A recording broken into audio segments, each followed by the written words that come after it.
Assalamualaikum warahmatullahi wabarakatuh. Perkenalkan, nama saya Novianti dengan NIM P101201144 dari program Studi S1 Kesehatan Masyarakat Universitas Tadulako. Pada kesempatan kali ini saya akan menjelaskan tentang fasilitas sanitasi dasar kebencanaan, yaitu tentang penyediaan air bersih pada saat bencana. Sebelumnya kita harus mengetahui dulu apa itu fasilitas sanitasi dasar. Fasilitas sanitasi dasar adalah suatu upaya dasar dalam meningkatkan kesehatan manusia dengan cara menyediakan lingkungan sehat yang memenuhi syarat kesehatan. Adapun upaya sanitasi dasar meliputi yang pertama ada fasilitas air bersih dan minum, yang kedua fasilitas jamban keluarga, dan yang ketiga ada fasilitas pembuangan sampah rumah tangga. Kemudian selanjutnya penyediaan air bersih. Penyediaan air bersih dapat dilakukan oleh fasilitas umum, organisasi komersial, upaya masyarakat atau perseorangan, yang mana biasanya dilakukan melalui suatu sistem pompa dan pipa. Kemudian adapun tujuan dari penyediaan air bersih pada saat bencana adalah untuk memenuhi kebutuhan sehari-hari seperti memasak, minum, dan juga hygiene, dan juga untuk mencegah kemungkinan timbulnya epidemi penyakit menular yang terkait dengan air.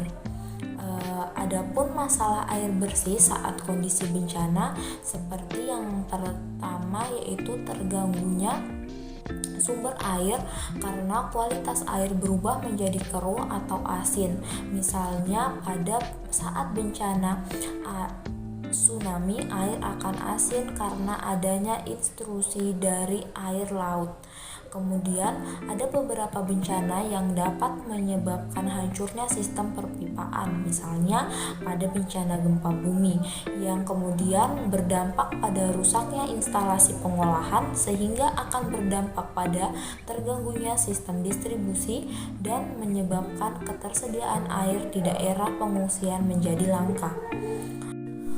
Kebutuhan air bersih dan sanitasi pada 3 hari pertama, air bersih diberikan sebanyak 7 liter per hari untuk setiap orang.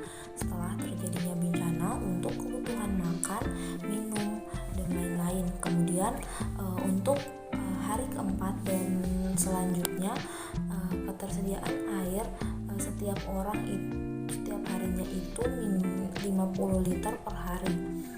Ini untuk keperluan seperti makan, mandi, minum, dan mencuci.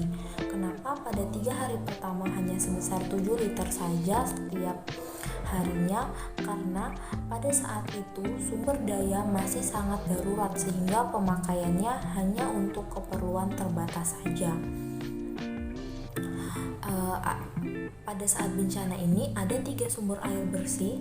Yang pertama air permukaan, contohnya sumur gali, bor, dan mata air. Cara pendistribusiannya dapat dengan menggunakan sumur pompa tangan. Kemudian yang kedua ada PDAM. Biasanya pada saat bencana akan ada mobil tangki bantuan PDAM di lokasi bencana. Kemudian kita juga dapat melakukan menggunakan alat penyulingan air jika air yang akan digunakan itu keruh.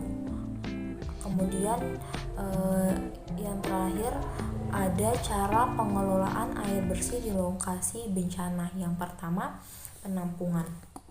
Tempat penampungan air di lokasi pengungsian dapat berupa tangki air yang dilengkapi dengan keran air. Kemudian sumber air harus berjarak minimal 50 meter dan maksimal 500 meter dari tempat pengungsian. Kemudian yang kedua ada perbaikan. Perbaikan kualitas air dapat dilakukan dengan 2 cara, yaitu dengan penjernihan dan desinfeksi. Yang ketiga ada pengawasan kuantitas dan kualitas air.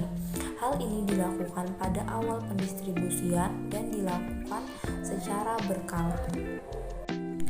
Baik, terima kasih. Itulah tadi pemaparan yang dapat saya sampaikan. Kurang dan lebihnya saya memohon maaf. Semoga materi yang saya sampaikan dapat bermanfaat. Wassalamualaikum warahmatullahi wabarakatuh.